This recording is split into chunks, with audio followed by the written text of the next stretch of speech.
আপনি চাইলে যে কোনো লেখার ছবি এভাবে কিন্তু লেখাতে রূপান্তরিত করতে পারবেন। সেটা ওয়ালের লেখা হোক বা ইমেজ হোক, ইমেজের লেখা বা আপনার স্ক্রিনশট হোক, যে কোনো লেখা কিন্তু এভাবে আপনার রূপান্তরিত করতে পারবেন। সেটা কিভাবে করবেন এর আগে আমি আপনাদেরকে বলবো, যদি আমার ভিডিও আপনাদের ভালো লাগে আমার চ্যানেলটা সাবস্ক্রাইব করে দেবেন এবং ফেসবুক পেজটাকে ফলো দিয়ে রাখবেন। এজন্য আপনাকে ছোট একটি অ্যাপস ইনস্টল করতে হবে। এজন্য চলে যাবেন প্লে স্টোরে। প্লে স্টোরে আসার পর এইখানে আপনার নিচের দিকে সার্চ অপশন দেখতে পারবেন।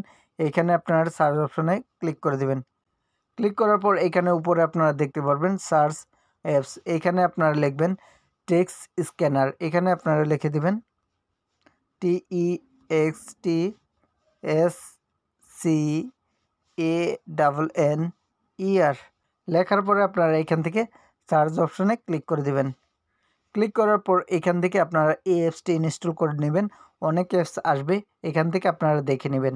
দেখে নেওয়ার পর এখানে আপনারা ইনস্টল করে নেবেন। অলরেডি আমার ইনস্টল করা আছে, সেজন্য আপনাদেরকে দেখাচ্ছি না। ইনস্টল করার পর চলে আসবেন আপনার অ্যাপসে। এখানে আমার অ্যাপসটি দেখতে পাচ্ছেন, এখানে ক্লিক করে দিলাম। ক্লিক করার পর পারমিশন চাবে, এখান থেকে আপনি পারমিশন দিয়ে দিবেন।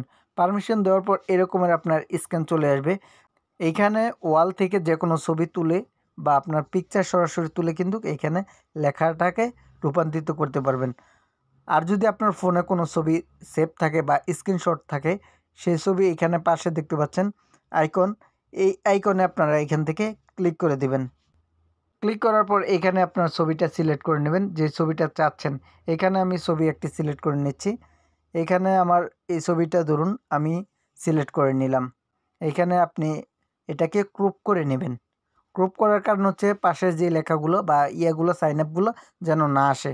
এখানে আপনারা এভাবে টেনে দুই পাশ থেকে টেনে ক্রপ করে নেবেন যতটুকু আপনার লেখা প্রয়োজন।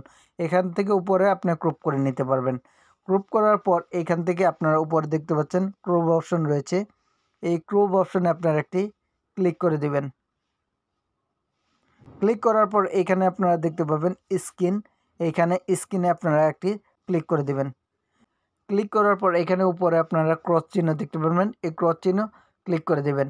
ক্লিক করার সাথে সাথে দেখুন আপনার যে ছবিটি ছিল লেখার, এই ছবিটা কিন্তু এখন লেখাতে রূপান্তরিত হয়ে গেছে। এখন চাইলে আপনি কপি করে যে কোনো স্থানে আপনি অফিসে বা যে কোনো প্রয়োজন ব্যবহার করতে পারেন।